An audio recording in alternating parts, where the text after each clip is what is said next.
मेरा हमेशा जब से मैं छोटी थी मेरा ये ध्येय रहा है कि परदेश में जाके पढ़ाई करूं। हमारी जो शिक्षण व्यवस्था है इंडिया में, और उसका जो मूल है कि आप चुप बैठो। अगर आप शिक्षा ले रहे हो तो आप चुप बैठो और बस सुनो, बस नोट्स लेना, और जब परीक्षा आए तो वही नोट्स पेपर पे डाल देना। आप अपने शिक्षक के साथ एक बातचीत करनी है, आपको प्रश्न पूछने हैं।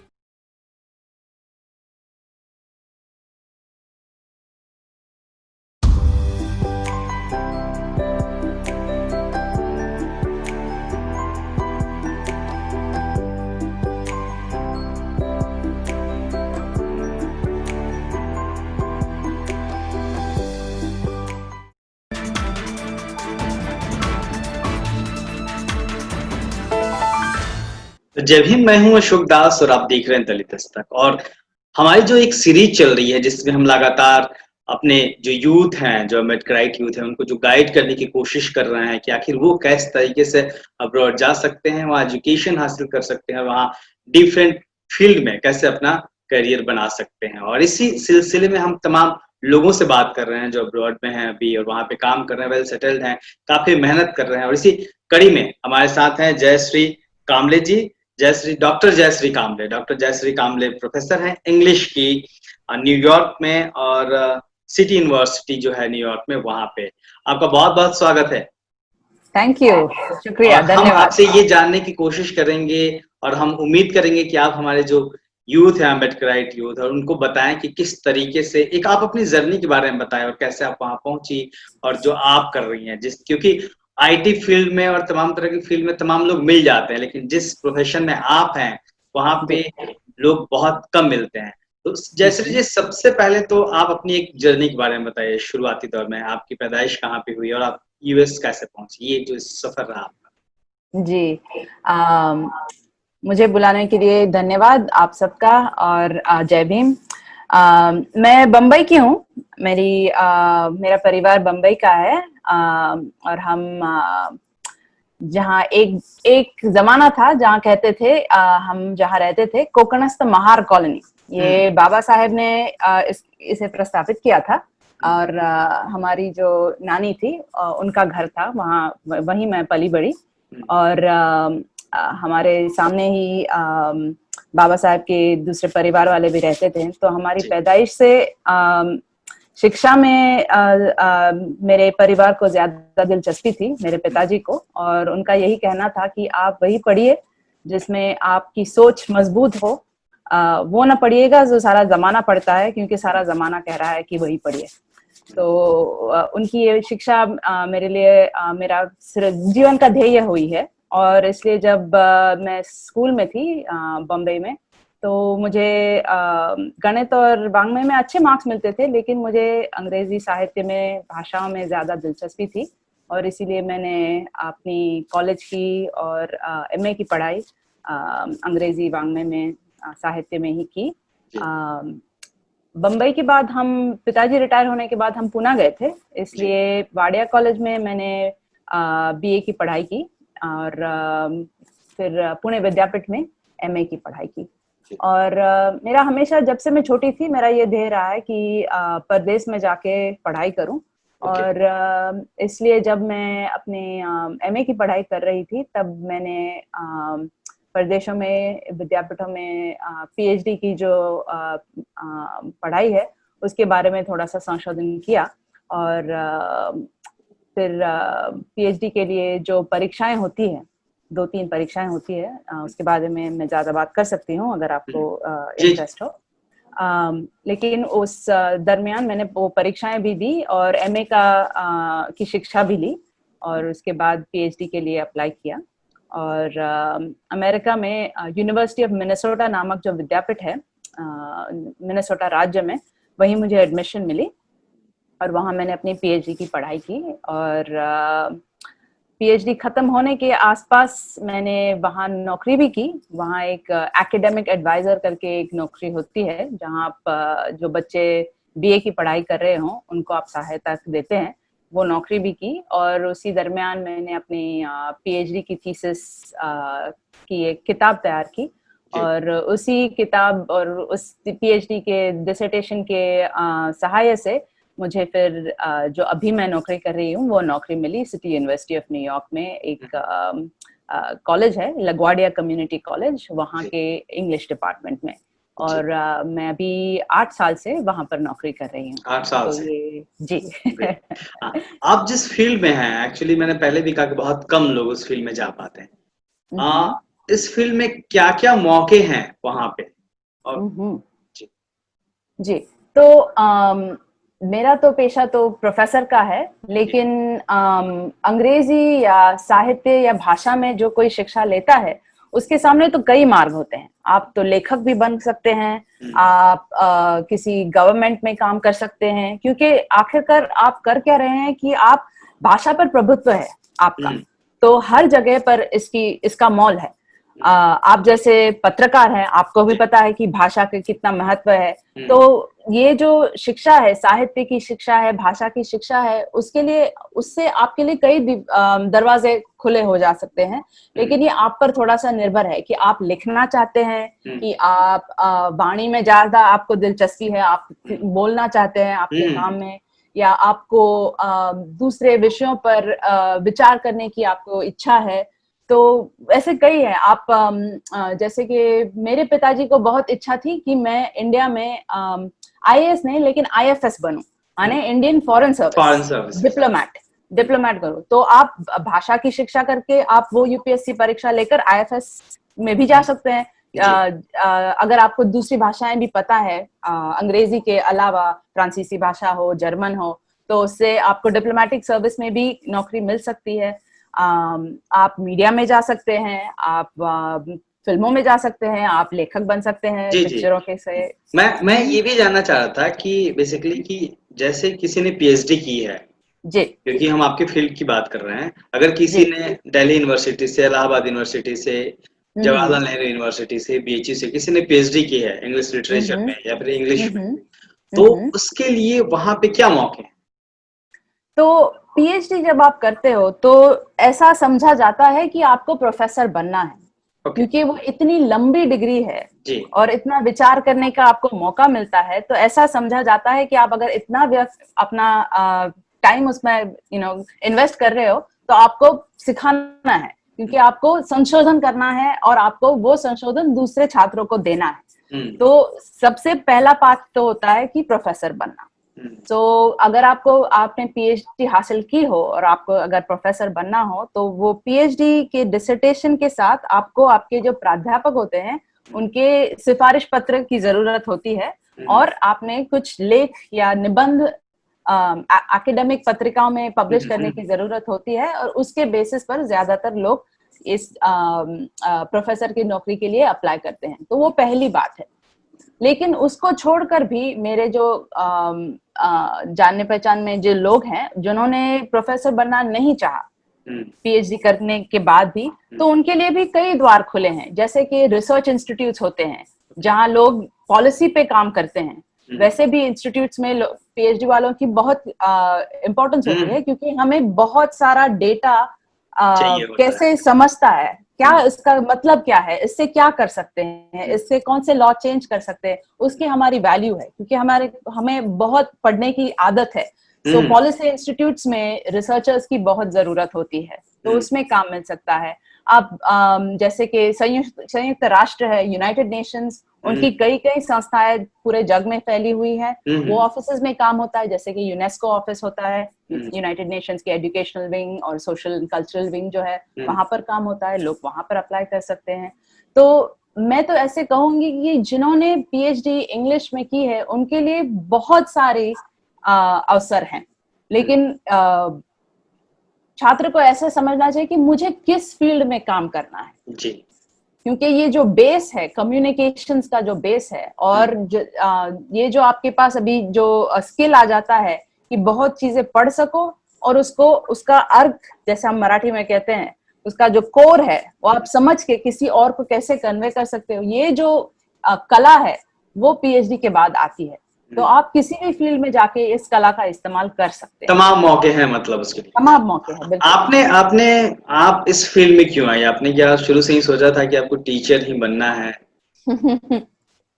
देखिए, मैंने तो ऐसा कभी नहीं सोचा और था, यहाँ पे तो लेकिन तमाम मौके थे, आप वहीं जाके आपने क्यों चुना कि हाँ ये प्रोफेशनल है? जी, अच्छा अच्छा प्रश्न है। मैंने कभी नहीं सोचा था कि मुझे टीचर बनना है। इसके अलावा कि मेरे फैमिली में ये परंपरा है। मेरे दो मेरी दादी, मेरी नानी और मेरे नाना जी तीनों टीचर थे। ये बहुत पुराने जमाने की बात है। जी, अपने इंडिपेंडेंस के टाइम की बात है। जी। लेकिन मुझे बस इतना ही इंटरेस्ट था कि मुझे पढ़ना है। So I am a eternal student, lifelong मुझे पढ़ाई की इच्छा है। और मेरे पिताजी ने भी यही सिखाया था कि आप पढ़ाई करो, और आपको पीएचडी के अलावा ऐसे कोई 21 साल या 22 साल के बाद पढ़ाई करने को पैसे नहीं देता है। लेकिन पीएचडी में आपको ये चांस है। सो अगर आप मिल जाता है। शिक्षा लेना चाहे तो ये पाथ मेरे लिए इसलिए अच्छा था, क्योंकि मुझे बस पढ़ाई करनी थी। और मैंने ये भी सोचा था कि अगर मुझे लेखक बनना है, अगर मुझे भाषा पर प्रभुत्व चाहिए, तो इस पदवी में से मैं वो कर सकती हूँ। लेकिन मैंने नौकरी के बारे में ऐसे कुछ सोचा नहीं था, क्योंकि फिर से मेरे पिताजी की ऐसी शिक्षा थी कि आपको नौकरी मिल जाएगी अगर आपको आपकी शिक्षा में दिलचस्पी है, और अगर आप उसके प्रभुत्व पाओ तो आपको नौकरी मिल जाएगी। तो नौकरी ढूंढने के लिए पढ़ाई ना करें, पढ़ाई ऐसे करें कि नौकरी आपके सामने आ जाएगी। तो मैंने ऐसे प्रोफेसर बनने की कभी सोची नहीं थी। मैंने सब बस सोचा था कि मुझे लिखने पढ़ने में ऐसी कोई नौकरी मिल जाएगी, तो इसलिए मैंने आपने पीएचडी। आपने यहाँ भी पढ़ाई की है, इंडिया में भी, जी यहाँ के प्रोफेसर्स को, टीचर्स को देखा है, आप वहाँ भी जी पढ़ा रही हैं और आपने, जी आप वहाँ एज ए स्टूडेंट भी थी और अभी एज ए प्रोफेसर भी हैं। जी। दोनों जगहों का देखा आपने, क्या बेसिक फर्क नजर आया आपको? बेसिक फर्क ये है कि अमेरिका की जो शिक्षण व्यवस्था है वो जी। छात्रों को प्रश्न पूछने में दिलचस्पी लाती है, हम्म, और डरिए नहीं। ये जो फर्क है वो काफी बड़ा फर्क है, हम्म, क्योंकि मेरी बहुत अच्छे टीचर्स भी थी, ऐसा नहीं कि अच्छे नहीं थे। लेकिन हमारी जो शिक्षण व्यवस्था है इंडिया में, और उसका जो मूल है, वो मूल है कि आप चुप बैठो। हम्म, अगर आप शिक्षा ले रहे हो तो आप चुप हम्म, बैठो और बस सुनो, हम्म, बस हम्म, नोट्स लेना, हम्म, और जब परीक्षा आए तो वही नोट्स पेपर पे डाल देना। हम्म, अपनी बुद्धि इस्तेमाल मत करना, हम्म, क्योंकि आपको कुछ पता नहीं है। सब कुछ तो टीचर को ही पता है। हम्म, ये अपनी शिक्षण व्यवस्था है। हम्म, गुरु का सुनिए, जी। आपका कुछ मत बोलिए, ठीक है, प्रश्न ने मत पूछिए। यहाँ ऐसे नहीं है। यहाँ पहले से ही बच्चों को सिखाया जाता है कि आपको अपने शिक्षक के साथ एक बातचीत करनी है। हम्म, आपको प्रश्न पूछने हैं, अच्छी तरह से पूछिए, जी। लेकिन प्रश्न पूछिए। हम्म, और हर बात की चिकित्सा करें, हर बात के लिए कुछ और नतीजा देखिए, हर बात के लिए कुछ नई लेंस से देखिए। आप हम्म, कैमरा के सामने काम हम्म, करते हैं तो लेंस का मेटाफर शायद। हम्म, तो आप जग को अलग तरीके से देखने की जो एक ट्रेनिंग होती है वो हम्म, यहाँ ज्यादा मिलती है। ओके। तो ये तो मेरे लिए बहुत बड़ा फर्क है, और इस माध्यम से मुझे लगता है कि आप अच्छा लोकतंत्र हम्म, कर सकते हैं, जी। क्योंकि आप लोगों को सिखा रहे हो कि बस दूसरों का मत मानना।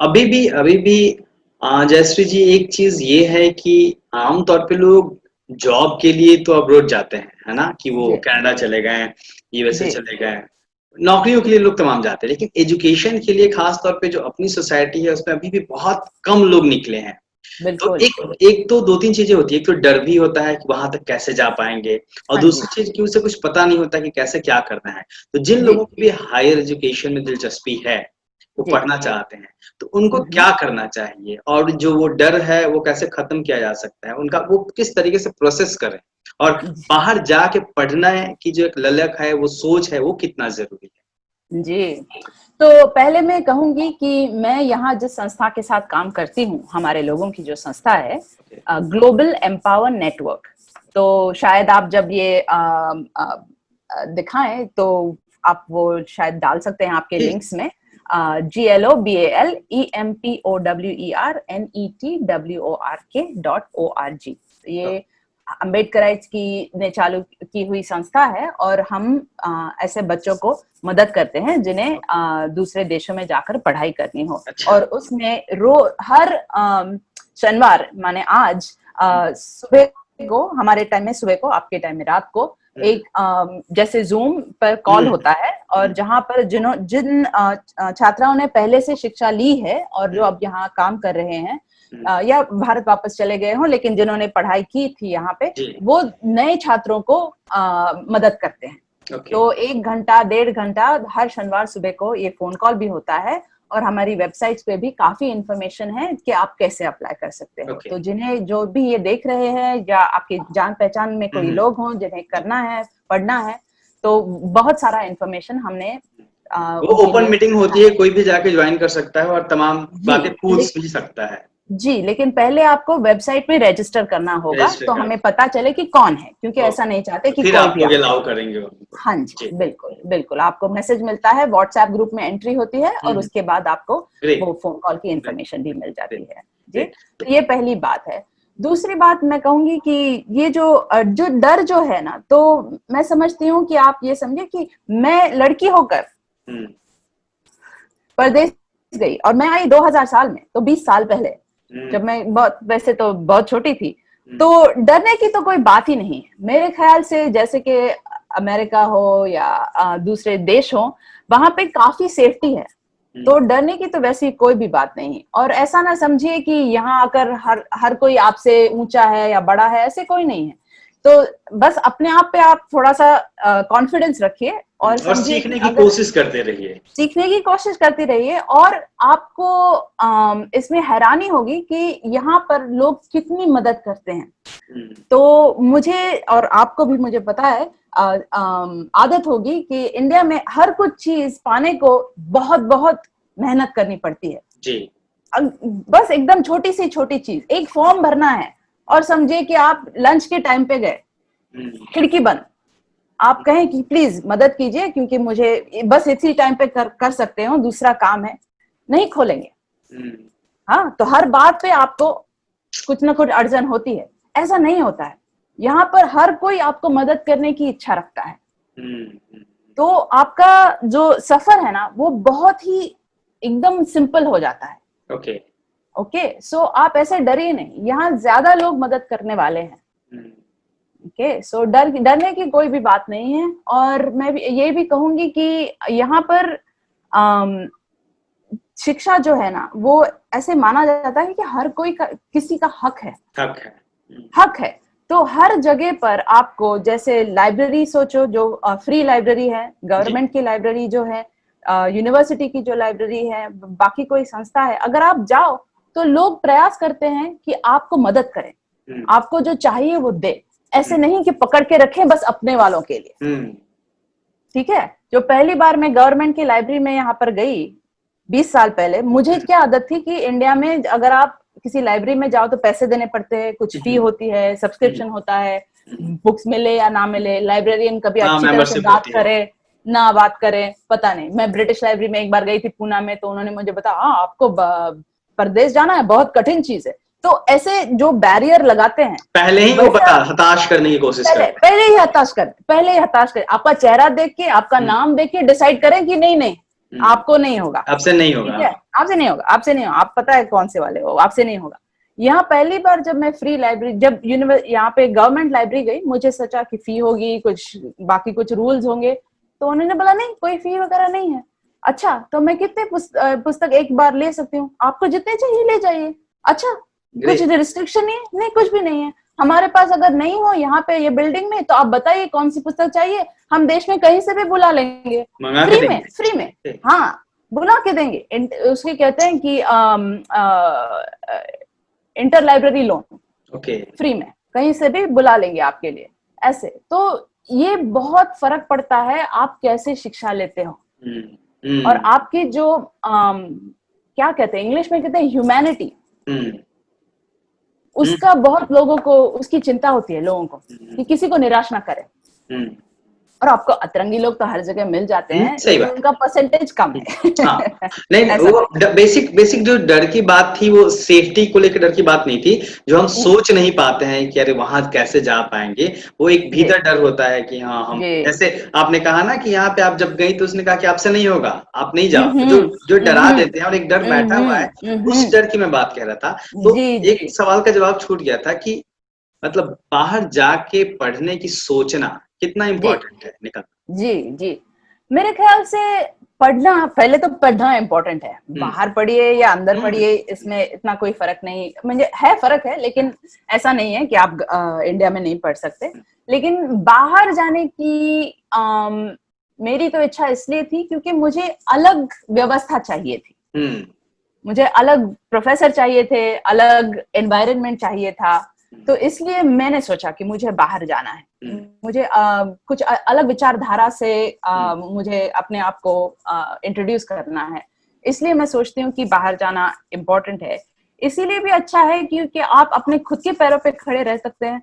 अलग देश में जाओ जहाँ सब कुछ अलग है, भाषा अलग है, उनकी परंपरा अलग है, कल्चर उनकी अलग है। संस्कृति अलग है, सब कुछ अलग है। तो इसमें से अगर आप ऐसे अपने आप को, जैसे इंग्लिश में कहते हैं कंफर्ट जोन, से हम्म बाहर जाएं, तो मुझे लगता है कि व्यक्ति उससे ज्यादा स्ट्रांग हो जाता है। हम्म तो इसलिए इम्पोर्टेंट है, क्योंकि वरना आप घर पर रहते हो, और अपनी इंडिया में अभी भी मुझे लगता है परंपरा है कि अगर आप स्टूडेंट हो तो आप घर पर रहते हैं, माँ बाप के साथ रहते हैं, बड़े भाई बहनों के साथ रहते हैं, और सब लोग आपकी केयर करते हैं। खातिरदारी करते हैं, केयर करते हैं, आपको हम्म खाना बनाना नहीं आता है वगैरह वगैरह। तो या समझिए गवर्नमेंट ऑफिस में जाके बिल भरिए या कुछ और करिए, खुद के बारे में कैसे सोचिए। तो ये जो सब चीजें हैं, ये आपको देश के बाहर जाके ज्यादा करनी पड़ती है, और इससे मेरे ख्याल से आप you become a better person, independent हो जाते ठीक। हो। और मेरे ख्याल से हमारे जो कम्युनिटी है, ये इसके लिए बहुत इम्पोर्टेंट है, ऐसे सोचना और ऐसे खुद को ऐसे मजबूत करना, ये बहुत इंपॉर्टेंट है, वो कॉन्फिडेंस एक्वायर करना। क्योंकि एक बार आप बाहर के देश में जाके ये सब कर सको, तो आप समझते मैं क्या नहीं कर सकते। इंडिया में आज जो आपको कहते हैं आप नहीं कर सकते, आप ऐसे हो, आप वैसे हो, वो सब छूट जाता है। मराठी में कहते हैं न्यूनगंड, आपके पास जो एक इंफीरियोरिटी कॉम्प्लेक्स होता है, वो सब छूट जाता है। मैं अकेले अमेरिका जा सकती हूँ, मैं गोरे लोगों से बात कर सकती हूँ, मुझे कुछ हासिल करना है कर सकती हूँ, तो मैं कुछ नहीं कर सकती ऐसी कोई चीज नहीं है।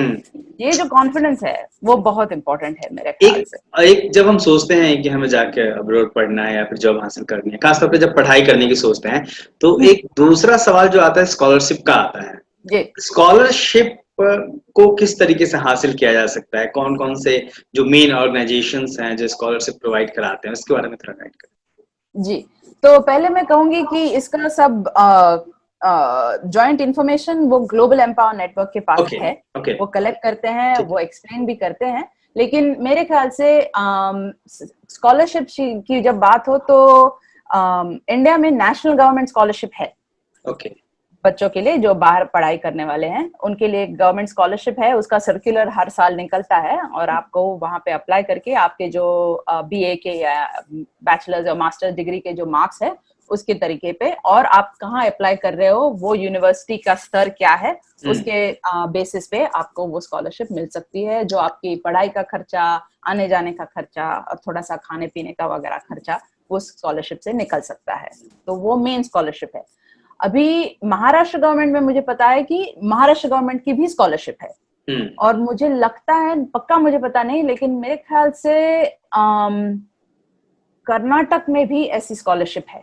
ओके तो स्टेट लेवल पे भी स्कॉलरशिप्स तमाम होती हैं, चीजें। तमाम चीज। जी, हर स्टेट में नहीं, लेकिन कई कई स्टेट्स में सोशल वेलफेयर ऑफिस ने स्कॉलरशिप्स चालू की हैं। जब मैं पढ़ाई कर रही थी तब मेरे ख्याल से ये स्कॉलरशिप नहीं थी, या मुझे पता नहीं था इस स्कॉलरशिप्स के बारे में। तो मैंने ऐसे किया कि मुझे एक व्यक्ति है पुणे में, उनका ऐसे ऑफिस है कंसल्टेंसी जैसे, जो बच्चों को मदद करते हैं, पैसे लेते हैं लेकिन मदद करते हैं। तो उन्होंने मुझे कहा था कि आपको ये पैसों के बारे में सोचना ही नहीं चाहिए, क्योंकि आप ऐसे फील्ड में जा रही है कि वहां इंडियंस होते ही नहीं है। ओके तो आपको वहां से स्कॉलरशिप मिल सकती है ज्यादातर पीएचडी करने के लिए। ये दूसरी वजह थी कि मैंने पीएचडी के लिए अप्लाई किया, क्योंकि उन्होंने कहा कि अगर आप आपकी एमए खत्म करके पीएचडी के लिए जाओ तो आपको पूरी स्कॉलरशिप मिलेगी। तो मेरा वो तरीका था। तो मैंने गवर्नमेंट से या बैंक से वगैरह कोई पैसे नहीं लिए। मैंने अपनी एमए की पढ़ाई के दरमियान जो पीएचडी के लिए अप्लाई किया था, तो एमए के मार्क्स के बल पर और मेरी जो लिखनी टिप्पणी थी, निबंध थे, और जो मेरे प्रोफेसर जो एमए में थे, उन्होंने जिस सिफारिश के पत्र लिखे थे, और फिर 2 परीक्षाएं होती है, जीआरई ग्रेजुएट रिकॉर्ड एग्जामिनेशन और TOEFL which is the test of English as a foreign language. ये जो मार्क्स सब जो थे, सब पूरा पैक होता है एप्लीकेशन का, उसके बल पर मुझे यूनिवर्सिटी ऑफ मिनेसोटा ने पूरी फेलोशिप दी। माने के थोड़े से पैसे भी दिए, और फिर मेरी पूरी फीस, मैं वहां पर 6 साल मुझे लगे वो डिग्री कंप्लीट करने में, वो कोई भी फीस मुझे भरनी नहीं लगी। दूसरे साल के बाद मुझे उन्होंने टीचिंग के लिए नौकरी दी। तो आप विद्यार्थियों को पढ़ाते भी हैं, जो कॉलेज के विद्यार्थी हैं, और उसके लिए आपको थोड़ा सा वेतन जो मिलता है, उस पर आपका सारा गुजारा हो सकता है। तो मेरा वो मार्ग था। तो अगर कैसे कोई है, समझे सोशियोलॉजी, पॉलिटिकल साइंस, हिस्ट्री, ये जो फील्ड्स है जहाँ इंडियंस कम है और जहाँ अपने बच्चे कम हैं और हमारा जो इतिहास है उस पर रिसर्च करने वाले लोग कम हैं, वहाँ यूनिवर्सिटीज को आपको आना अच्छा लगेगा। उन्हें ऐसा चाहिए कि ऐसे विद्यार्थी आए, ये संशोधन करें, क्योंकि कोई नहीं है। आप जैसे बोल रहे हैं, सब बच्चे जा रहे हैं, हाँ, तो उन्हें चाहिए कि अपने बच्चे आए, ये नया, उनके लिए नया विषय है, तो ऐसे लोगों को वो सपोर्ट करेंगे। तो वो भी मार्ग है। अभी जो हम लोग बातचीत कर रहे हैं, इसकी भी कोशिश वही है कि किस तरीके से हम गाइड कर सके आप लोगों के जरिए। तो हम आप लोगों को लेके आ रहे हैं और कनेक्ट कर रहे हैं कि हाँ, अपने व्यूअर्स से, ताकि वो आप दोनों एक दूसरे से अपने अपने एक्सपीरियंस शेयर कर सके, ताकि वो लोग भी सोच सके, क्योंकि सब कुछ सोच से होता है। जब हम सोचते हैं उसके बाद तमाम चीजें अब खुद ब खुद होनी शुरू हो जाती है। हर किसी के पर्सनल लाइफ का एक्सपीरियंस यही है। तो जयश्री जी, बहुत धन्यवाद, आपने समय दिया और तमाम अपने एक्सपीरियंसेस शेयर किया। लास्ट में अगर आप अपनी तरफ से कुछ जोड़ना चाहें जो मैं पूछना भूल गया हूं, तो आप जोड़ सकती हैं। मैं बस यही कहूंगी कि कभी-कभी इंडिया में जब आप पले बड़े होते हैं, तो जैसे कि लोग सोचते हैं कि जिंदगी रेल की पटरी की तरह है, तो आप एक ही लाइन में जा सकते हैं। और ऐसे भी सोचा जाता है कि अगर आप शिक्षा ले रहे हो, तो जब आपकी 18 की उम्र होती है तो आप 12वीं खत्म करनी चाहिए, फिर आपकी 21 की उम्र की होती है तो आपकी बीए खत्म होनी चाहिए। अगर आप उसके ज्यादा पढ़े रहे हो तो फिर आप एमए चालू कीजिए बीए के बाद फटाक से, और फिर 2 साल में वो खत्म कीजिए, फिर तो शादी करनी है, फिर तो ऐसे करना है। तो ऐसे पटरी की तरह हम लोग सोचते हैं। मैं बच्चों को बोलूंगी ऐसे ना सोचिएगा, और मैं बड़ों को भी बोलूंगी, बच्चों को ही नहीं, अगर किसी को भी किसी भी वक्त शिक्षा की इच्छा है तो ये सही है। और किसी को ऐसे आपको बोलने ना दीजिए कि नहीं नहीं आपकी उम्र हो गई, या वरना आप अब बीएससी में फेल हो गए तो बस अब सब खत्म हो गया। कुछ भी खत्म नहीं हो गया। आपके पास जान है तो जहान है, हर कुछ आप कर सकते हैं। और दूसरे देशों में ये बहुत चांसेस है। मेरे पास कभी कभी मेरे क्लास में स्टूडेंट्स आते हैं जिनकी 60 इयर्स की उम्र होती है, क्योंकि उन्हें पहले अपॉर्चुनिटी नहीं मिली, गरीब घर से थे या शादी हुई या कुछ भी हुआ, लेकिन उनमें इच्छा है तो वो 60 साल की उम्र में भी पढ़ाई करने के लिए आते हैं और यूनिवर्सिटी उनको एडमिशन देती है। तो आपको जब भी लगे कि मुझे ये पढ़ाई करनी है, कि पहले मैंने इंजीनियरिंग किया लेकिन उसमें मुझे कुछ रुचि नहीं थी, बस दूसरों ने बोला इसलिए मैंने किया, मुझे हिस्ट्री पढ़नी है, पढ़िए, क्योंकि इसी में हमारा जो हमारी कम्युनिटी है उसका उद्धार है। कि आप वो करें, वो सोचे, वो लिखे, वो पढ़े और दूसरों को पढ़ाइए जिसमें आपको दिलचस्पी हो। वो ना करें कि कोई बोला कि यही करना है और अब आपका वक्त गुजर गया तो बस सब खत्म हो गया। ऐसा कुछ नहीं है। लाइफ हैज मेनी एक्ट्स, तो आप हर बार नया एक्ट चुन सकते हैं अपने आप के लिए। थैंक यू सो मच, आपने इतना वक्त दिया और एक तरीके से जाते जाते एक जीवन का मूल मंत्र दे दिया खासतौर पे सबके लिए। और ये सही बात है कि इस तरीके से सोचना चाहिए इंसान को, कभी कुछ खत्म नहीं होता। जी बिल्कुल। तो जयश्री जी को आपने सुना और मुझे उम्मीद है कि इनके ज़रिए तमाम जानकारियाँ आपको मिली होंगी और तमाम तरीके से ये आपको सोचने के लिए ज़रूर इनकी बातचीत आपको मजबूर करेगी कि आप किस तरीके से अपनी जर्नी को फिर से स्टार्ट कर सकते हैं, बड़े ख्वाब देख सकते हैं और एक आप अपने भीतर एक कॉन्फिडेंस लेके आ सकते हैं कि आप चाहें तो कुछ भी कर सकते हैं। आप देखते रहिए दलित दस्तक और फिर इस कड़ी में हम किसी और दिग्गज से, किसी से आपकी बात कराने की कोशिश करेंगे, उनका लाइफ एक्सपीरियंस आपके साथ शेयर करेंगे और आपको तमाम जानकारियाँ पहुँचाने की कोशिश करेंगे। आप देखते रहिए दलित दस्तक। जय